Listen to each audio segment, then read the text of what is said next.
Welcome to the Beyond 6 Seconds podcast. I'm your host, Carolyn Keel, and on today's episode, I'm speaking with Ian Otto, a senior producer with experience in animation, motion design, immersive, visual effects, or VFX, and post-production.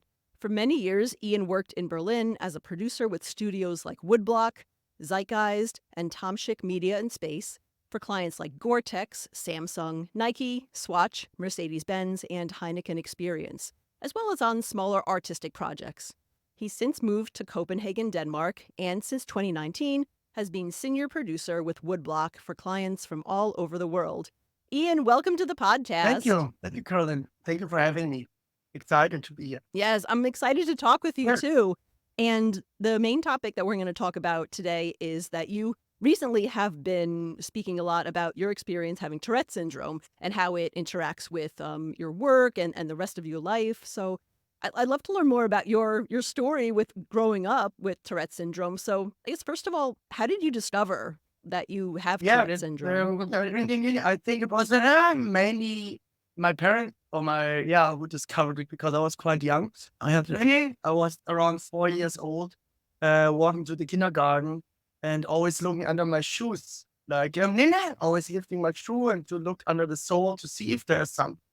And that was the first time that my parents were like, oh, that's a bit unusual to do that. It's like a tick pretty yet. And then, and knowing from my own daughter and from other kids, ticks are not unusual to have as kids. But that was the first one which we really saw as something out of the normal, if you want. So, and then actually I had my diagnosis not before I was 9 years old. At that point, it was like in the mid-90s. There was not so much awareness as there is nowadays. So it took longer to figure out for the doctors or psychiatrists and so on what it is that I'm having. So I think even though I had the first tics since 4 or 5 years of age, it took a couple of years until there was an official diagnosis for Tourette syndrome and also OCD. So it often comes in a package. With the Tourette's, so some people have it with ADHD combined. I have it in this case combined with OCD, and so there was the first times that we were like, and I remember also being a young boy, being in school and having to shout specific things, and like specific words or specific vocal tics, which I know now. Well, I don't know why I had to say these things, but back in the days, I remember I was not confused, but I was like, oh yeah, that's interesting that I have to say these things or like insult people in a way that, or like not insult in a bad way, but like call them names or something. And now I know, of course, why that is, why I did that. So it was quite early on. So now I was born 1988. So with 4 years, I had my first tics, which is now 31 years ago. And it has been a while that that I'm living with the Tourette syndrome. And so that's how it all started. And then obviously the teenage years, I guess we get to that later, but teenage years were a little bit more difficult, hormones and everything mixed up with a disorder was not the most fun experience, if you want. So, Yeah. Yeah, I was wondering, because you were saying that really the understanding in the 1990s of Tourette syndrome was nothing like it is today. It's much better today. So in school, when you were shouting out, were people like teachers or students kind of understanding what was going on, or they still didn't quite understand? I think it were not. It was still quite subtle at that point. In a way that it wasn't too obvious. It became much more heavy, the tics, when I became a preteen or teen. That was also the times where it was very obvious. I mean, it is still very obvious. Often the tics from the Tourette syndrome get a bit less when you get older. For me, it was not the case. They stayed the same or even got a bit worse. But we can get back to this later, why so, and how this got related to work and everything. But I think that I think that it was in school, the teachers cope with it very well, most of them. So I was very happy about the teachers I had, and basically the friends and the friend group I had and still have. And then they supported me very well all the way. And that helped me, of course, to get through school because I missed a lot of classes. I was also in inpatient treatment for like 3.5 months. Because the center at that point in Germany, the center of Tourette, like doctors association or however you call it, the main doctor, he was uh, 5 hours away from where I grew up. And it was the time where we decided to go, or my parents and I decided it was time to start medication. I was 12 years old, maybe, trying out the typical medication you get when you are a kid or a teen with Tourette, like Tics and all these kind of medications. And that was only possible in inpatient treatment, which was part of the kids and youth psychiatry.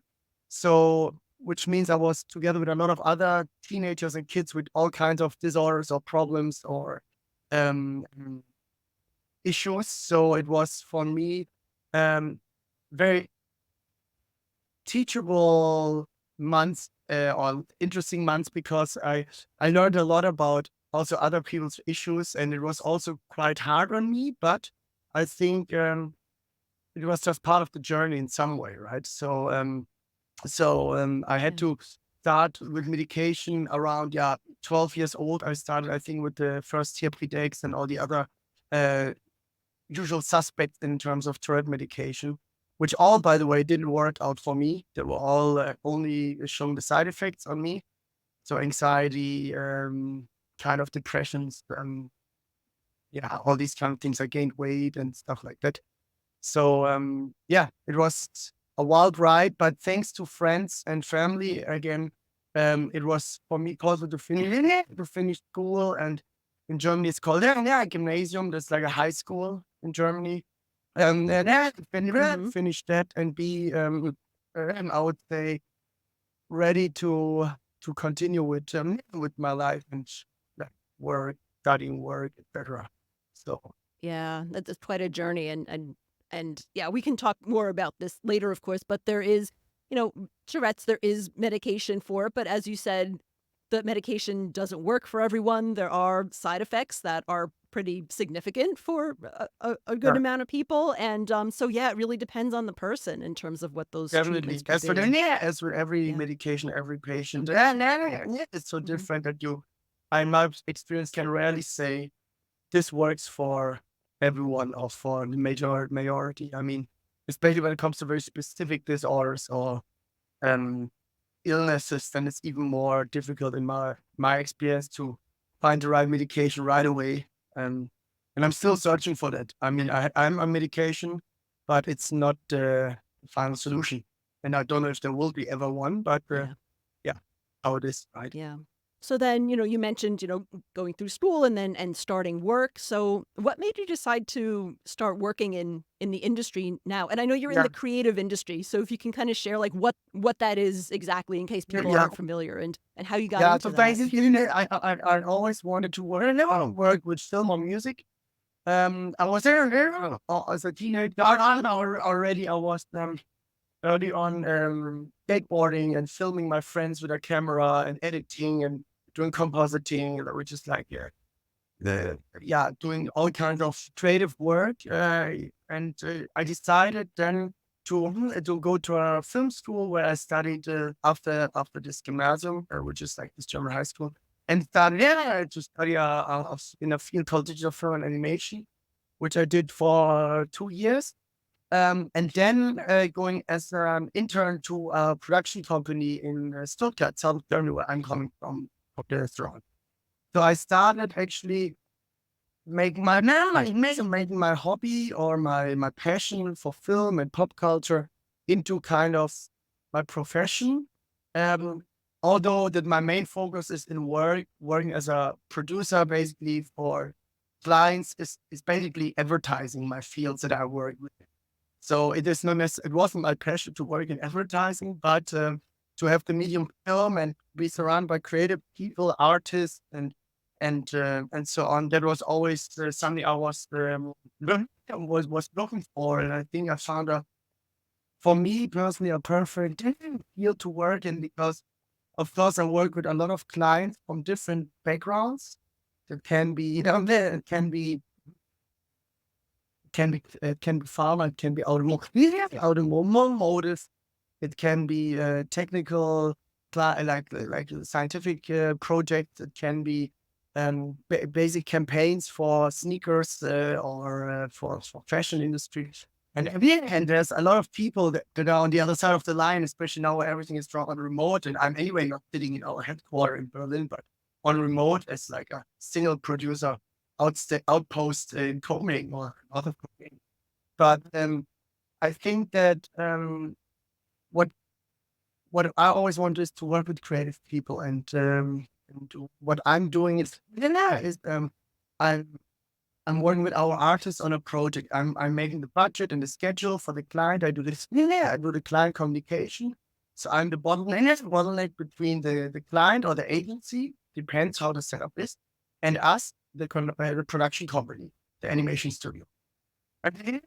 And basically, at the end, it means that I'm in between those two parties, trying to, of course, please and comfort the client and make everything possible, what they need and want, make them feel understood, and also guide them by the hand and show them the process, what we are doing, how we are doing things, but also making sure that our team is treated well in a way that nobody's burning out, because that is a big problem in the creative industry, that artists are often very much overworked due to work pressure and all these other things.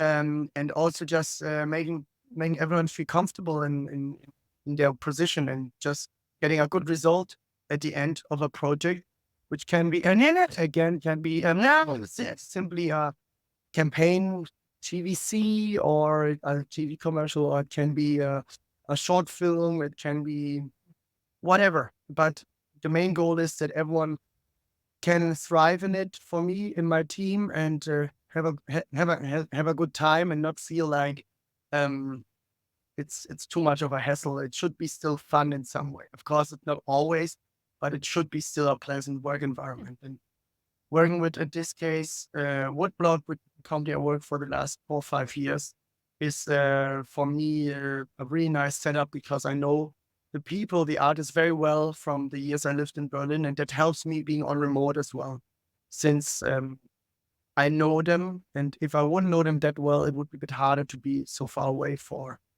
everyday business. Yeah, no, that makes a lot of sense. Yeah, so in your role, you're really working with a wide variety of people, and you're working with very creative people. A lot of times you're working with people from corporate who are just sort of more traditional company people on the client side. You've got your own coworkers and your managers, so really you have to work with a lot of different people. As someone with Tourette's, what's that been like working with clients, especially if you're introducing yourself to them for the first time? What's that been like for you? In the beginning, I was more worried back in the days. I mean, I started working in 2010 in the industry, which is also now like 13, 14 years since I work in the industry. In the beginning, I was, of course, a bit more, I was a bit more worried, and also just being an intern or just being a junior, it was, thinking more about how do I present myself, etc. But what I learned is that if you're self-confident, and if you're upfront about it, and honest and transparent, that really helps. So very often when I have a call with new agency colleagues or clients, I mentioned it in the very beginning, in an easygoing way, like in a call, because now everything is online. Even though if I would sit in Berlin, most of the meetings we have with agencies or company clients are online, no matter if they're in Berlin or if they're in the States. So, but I try to always come up with a good segue to explain why I'm having tics. So it can be like a funny thing, which I do. Basically, I have a call with somebody the first time, and then we talk for 30 minutes, and I notice, of course, that they notice something. And then towards the end of the call, I'm like, if the timing is right, I'm like, and by the way, just so you know, I'm not on drugs. I have Tourette syndrome. I have tics. And then there's a good icebreaker in Oh some way. gosh. It's like, I noticed, Hmm. I experienced that most of the time, this works as a good icebreaker. Of course, you have to get a feeling before. One thing that really helped me having Tourette is getting a sense for people or a feeling for how people are that I talk to. So I think having Tourette, you experience things towards other people or from other people towards you that people without a disorder like Tourette won't really experience. So you get a kind of like a skill set of of understanding a little bit more, not understand, but getting a feeling for, in between the, I don't know how to say it in English, but do you know what I want to say?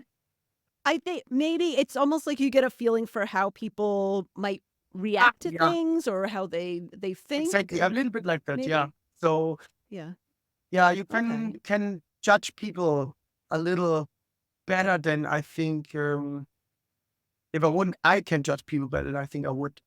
Would in case I would, if I wouldn't have Tourette, I wouldn't be as good as judging people. That's what I want to say. I think just my Mm. it's and it helps, of course, to be kind of extroverted, to be upfront about it. Not Yes. everyone with Tourette, especially, is. I'm aware of that. Is that extrovert as I am? I'm happy that I am, but I know also there are other patients and people that are more introverted, and that of course makes it harder. Maybe harder to Hmm. be outgoing and be like, "Hey, how are you doing?" And by the way, I'm not on drugs. I have Tourette. So not everyone feels Mm. comfortable being like that. But for me, it was just all these years that I realized that I don't wanna live with Tourette. Tourette has to live with me, kind of thing. It's like I wanna be just as much as I can be myself as possible, no matter if I've ticked or not. And that makes me actually even special in this, in some way. So it might make me like a beneficial addition to a team because I'm different, and that's not necessarily, or that is never a bad thing. And yeah, that's how I try to see it. Right. Yeah. And it seems like your understanding of people like that Yeah, also serves you in the type of work yeah, that you yeah, do right. because you work with so many different people. I think it really benefits you in your work to kind of understand where people are coming from, what they might be thinking, what they might Or- expect, and how they might Yeah, react. So, yeah, it all comes together. And plus having a sense of humor as well, as you clearly do, to help yeah, break the ice and, yeah, yeah. kind of I think it's a introduce it that way too. general good um, skill to have. Being self-critic and especially also self-ironic, I think is always nice as a how do you call it, to have as a human, this kind of um feature. You want so yeah. Yeah. Yeah, no, absolutely. It can be if you can, not take yourself too seriously. A lot of times it's a way to put people at ease. You are like, can I ask you about your takes? Or is it okay? And I'm like, of course, please go ahead. Of course, I wouldn't know either if somebody would like me to ask them about about their disorder or disability. But I think it's nice if people ask. It shows interest. And it's good Yeah. to spread knowledge and tell people this is how it is for some people like me. And there's nothing bad about it. Of course, it's not always fun, but it's just there. You have to live with it. So make the best out of it. Yeah. Yeah. And I'm curious how did you build your confidence at work about having Tourette's because you've been working for a while so clearly you've kind of come to you've learned some ways about how you feel and how you connect with people, but did you ever feel pressure to like hide your tics or did you ever feel less confident going in maybe when you started I out? mean, to be honest, of course, when I have a new client call, man, it is always a bit more stressful to start it and break the ice. Mhm. It's not it's not that it's super easy for me, even if it sounded like that just now, but it is still, of Yeah. course, yeah, a stress situation. And stress makes, of course, ticks going worse. Yeah. So Yeah. that's going back to earlier when I said advertising is not my passion, because I said in the beginning I want to do something with film, and then I ended up doing advertising, Mhm. which I like to do, but advertising is stressful work. I mean, short deadlines, a lot of pressure. So maybe not the best choice if you have tics to find a stressful job. But on the other side, what isn't a stressful job nowadays anyway? I mean, everything is Mhm. so high paced and with social media. And I think, especially for now, for younger people, for younger generation, who's going into the job market now, it is definitely more stressful than it used to be for me. I think, at least in our, when it becomes out to be, when we becoming an artist, coming from a school, from a film school, animation school, then there's a lot of pressure on you now with social media. Everyone wants you to perform perfectly fine or super well, but you shouldn't burn out either. So where's the balance? So I can see it is really hard now, especially. But I think it is important that you try to not lose the focus of taking care of yourself. And it is normal to be nervous. It's normal to be sometimes stressed, or even if you don't have teeth or don't have this on, it's very, very human thing to have, right? And maybe sometimes just Yeah. to ground you. I mean, the question was how it is with pressure, right? And if I feel sometimes still a little bit pressure, I think the good creative Yeah. industry is, I hope I'm not jumping too much, but um, that Oh, most of the people are very open-minded that I work with. Pretty much everyone that I met the last years was open-minded, yeah, and interested. I rarely had a problem where somebody was like, "Oh," or I never had a problem where somebody said, "I don't want to work with you." I never had this, not even from my clients or from corporate okay. clients, because even though if corporate clients come to us, which is mostly the marketing department, or it's they come to the creative people to create a campaign or a vision for them because they want to get something different, right? They need the expertise of somebody who is creative and maybe a bit different than them. So I never had, thankfully, a bad experience where it was like, oh, they don't want to work with me because of Tourette. Which again doesn't mean that it's not always stressful to face new faces or new clients. But in general, I Yeah. can really recommend to people who are thinking about what to do, having Tourette, having tics, and considering going into creative fields, no matter if it's graphic design, if it's animation, if it's visual effects or motion design, or or just being on set, a camera operator or whatsoever. I think that's a good place to be for people with special with special needs or whatsoever, because it is not most important. I think it is. I haven't worked in a corporate business like uh, ever, but I can imagine that it is harder to sit in a big office room with like 30 boxes and trying to be not obvious, working in a call center. I don't know, but that would for me personally not work with my tics. I'm pretty sure about that. Um, but if that wouldn't be the Tourette, then there would be other reasons why something wouldn't work. So there, I think, yeah, it really is a very individual Yeah.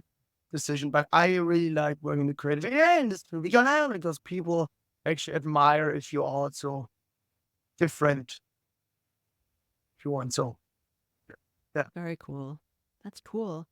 And then, so you've talked about how you interacted with your clients and built those relationships. In terms of going to job interviews and getting hired by, I guess, the production companies that you work with, was that a challenge having Tourette syndrome, or do you approach that in a similar way as you do with your clients, like being upfront, having a sense of humor? Like, how's that been So for my very you? first job I got in the industry where I was an intern, yeah, and that was actually funny because, but in a good way. Because I applied, I had a job interview, it went well, but I got a no.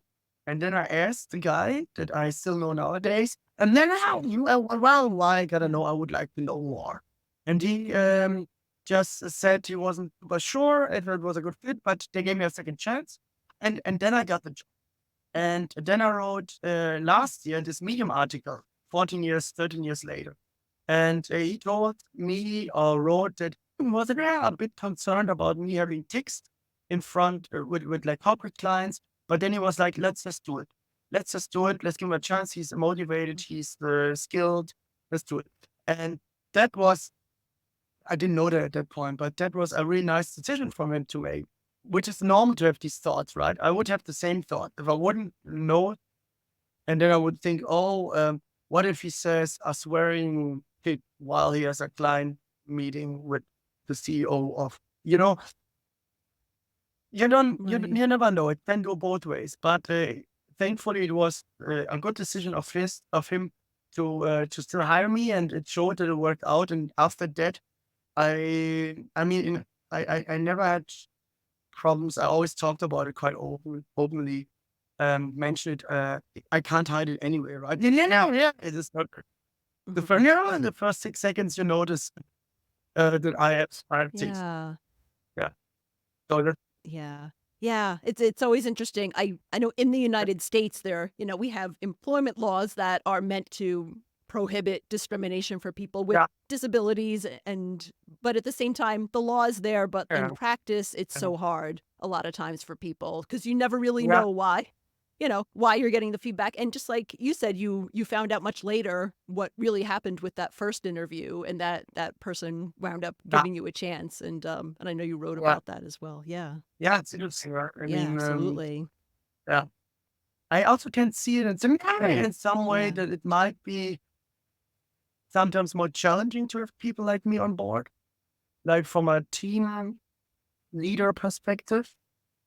But on the other side, everyone has something, and then some people you can see, some people you can't see what they have, and nobody is perfect anyway, and nothing is normal or abnormal.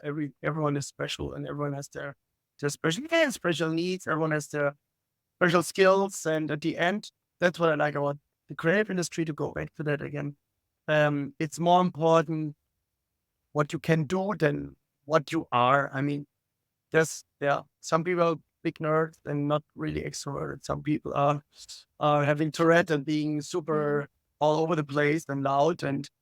But yeah, it's a team thing. So yeah, we're all on the same board. Yeah. Yeah. No, that's great when you're actually judged for the type of work that you do and not for, Yeah, who you are yeah, as a person. That's really yeah, important. Yeah.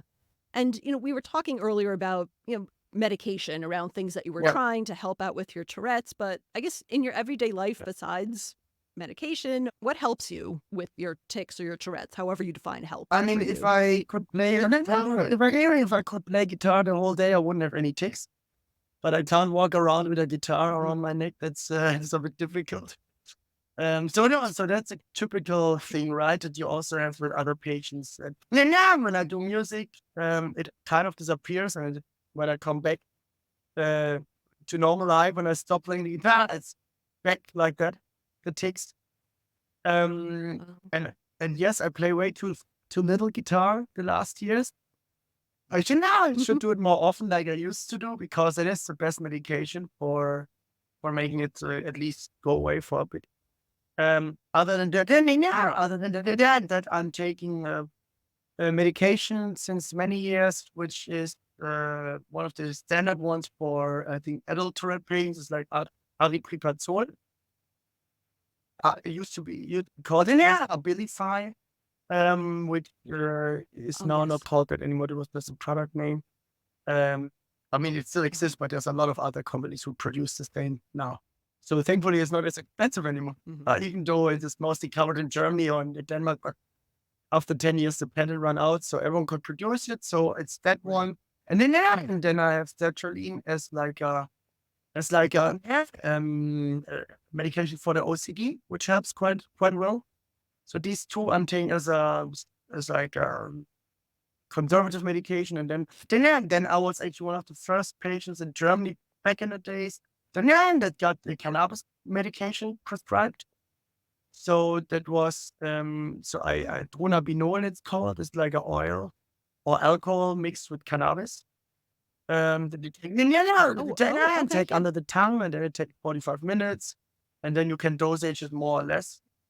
And I'm still taking that regularly, but no, I'm not doing work hours, only in evenings or on weekends, because it is just making you too relaxed in a way that you are productive still. But that's actually the thing that helps the most in terms of stress relief.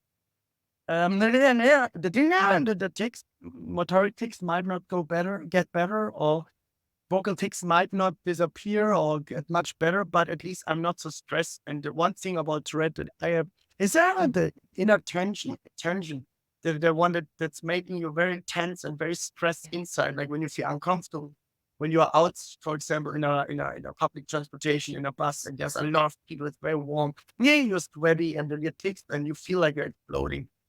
So this I can really well control with like the cannabis medication because that makes me just more relaxed. So these three things are when it comes to medication, what I'm regularly taking. Other than that, the best thing I could have done, or the best thing I did the last years for me personally was like going to therapy, seeing a shrink if you want, if that's the term to use. Yeah. Just to be It is, yes. self-reflective more and working through some things from the past that I haven't really probably will work through. For example, the inpatient treatment was quite heavy on me some months as a teenager, and I never really thought much about it deeper. And I always said until some years ago, I'm okay, I'm great. I live with Tourette's, it's no problem at all. I'm above it. But then I became a dad, and it was 6 years ago, and I noticed that I'm often very stressed, and that I'm especially when I'm out and people are reacting strange to me. That I had quite often a short fuse, and I was always what my therapist called battle ready. You're always ready to argue against something, and just working through that, talking about these times, and that it's also okay not to be okay. That it's okay. That's okay to be vulnerable and not always on top of things. Just to realize that made me so much more calm in my everyday life. That was really the best thing I did the last year. So I can really recommend everyone, no matter if you have disorder, if you have tics, or if you have whatever or nothing, which doesn't. But just to talk about your issues with somebody who's maybe not friends or family, but with somebody professionally, because that was Yeah. really an eye opener for me, to be honest.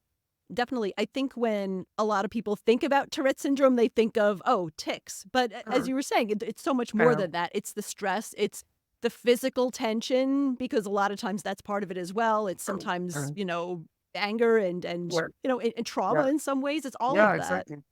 Like, In general, what advice would you have for people who have Tourette's or a condition like Tourette's that's very visible, who like want to, get into the workforce or maybe struggling with kind of finding their place? I think just, I mean, I'm not phrasing Nike now, but just do it. Because if you have the possibility to try out things because you are able to take maybe a no or take maybe some disappointment, because there will be always disappointments. There will always be moments where like have to accept that not just necessarily will work, but in general that people don't accept you how you are, or people are stupid about your tics, or are not understanding, or don't want to understand. But I think you have to take this as a challenge, and then and try to make the best out of it, and just gain from that experience, self confidence, and learn from that experience. I think it's important to see everything as part of the journey in a way that you can learn from things and get better or get stronger from it. I mean, that sounds a bit weird, but I mean more in the sense of, um, if I wouldn't have had all these experience, I think I wouldn't be where I am now, personally. Which doesn't mean that if a genie would come out the bottle and say, you want to have Tourette or not Tourette, or I can make a wish and then say, I don't want to have Tourette. I would, of course, say immediately, I don't want to have tics anymore. It's not that I'm like, oh, it's so much part of me, I don't want to miss it. But what I think is that it is still an important part of my journey that I have it and had it like I had, because it made me who I am. And in terms of work, I think, just give it a try. I mean, what can you lose? You can lose maybe the good mood for a day when you get a no from a company or something. But if you don't try, you will never know. And then you will maybe regret it in a year where you're like, I should have applied for this job. there's just so much time we have to do things. So let's try to do what we love and like, and try to do it as good as we can. And yeah, I had a talk at a conference 1.5 months ago where I said that and I think that's really the truth. If people don't want to work with you, then you shouldn't work with them anyway, because that would be also another reason why they would like to work. If it's not because of your tics, then it may be because of your clothes. It's maybe because of your tattoos. It's maybe because of your accent or of your skin color or of your, So if somebody doesn't want to work with you because you have a disorder like Tourette or another disorder, yeah, then it's not worth it. Then don't do it. Don't force it, and especially don't feel like there's some missed opportunity, because it's not worth. Yeah, that's how I see it. Yeah, thank you. That's a good approach to take and a good Yeah, attitude to have about, how yeah, you show up in yeah. things. Absolutely. Yeah, Wow. work. Yeah. Yeah. Ian, is there anything else that you'd like our listeners to know, or anything that they can kind of help or support you with as Yeah. you share your I story? mean, it's a good question. I think as long as we people stay open-minded and curious, I think that's the most important. And stay friendly and nice. I think, be nice. It's a value that everyone should have. Of course, there are always more moments where you don't know what's going on with somebody and you're looking weird. I do it sometimes as well. Catch myself when I'm like, well, this person walks funny or something. And then I'm like, because it's a human thing to do. But at the end, man, if you're nice and if you're nice about people differences. Just on one anecdote, I met a guy recently and he was laughing a lot. When I met him at a bar, but I didn't take it in a bad way, and he was not laughing about me. He was just very drunk and had a really hard time not to laugh about my tick. But we ended up having like an hour in the evening, and he was like very friendly and really sweet, and then he didn't mean it in a bad way. He also stopped laughing at some point, but I didn't take it in a bad way either. I just said it's okay. Yeah. Yeah, it's fine. I know you're not laughing about me or like of me, but you're just at a different space right now. Um, so yeah, I mean, Yeah. just try to be nice and be nice to your people around yourself and that you surround yourself with as well. I think that's all I can give. Yeah, that's an important point, is that, as you said, it is human sometimes to have your very first reaction be like a Yeah, judgment on someone. But at the same time, it's on us to kind of interrupt those thoughts and be yeah, like, no, let me understand there might be something else happening here that is not what I'm immediately seeing. And that just opens up, as you said, conversations and relationships and just being nicer and kinder to people yeah. in general. Yeah, definitely. Totally agree. Yeah. So, Ian, it's been great talking with you. Is there any way that people can get in touch with you if they either want to learn more about, your work or your story, your own personal experience Yes, about of course. I Tourette's? mean, people can write me an email. That's very, very cool if somebody wants to reach out. I don't know. Don't know, Caroline. If you are linking my email in the article somewhere, I can. I know you mentioned the Medium article that you wrote, and that's actually how I found yeah, out about your story. So I'll definitely put a link to yeah, that in there as well. And I'll yeah. link So your email email would too. be perfect, and or social media, or if you find me on Instagram or something. I think it's always nice to reach out and ask. I think it shows so much interest in a person if people are generally if the people are really interested in you and asking what is it to live like with a disorder like that. But yeah, I would love Yeah. to tell more about. Awesome. That's great. Yeah. Well, Ian, thank you so much for sharing your story on my podcast. And yeah, I wish you all the best. I know you're starting to share your experience with Tourette's like Yeah. more and more in talks and presentations. So yeah, best of luck with that. And thanks for being part of Thank my you. show Thank you so today. much for finding me and for finding me. And yeah, have a great day, Carolyn. Thank you. You too.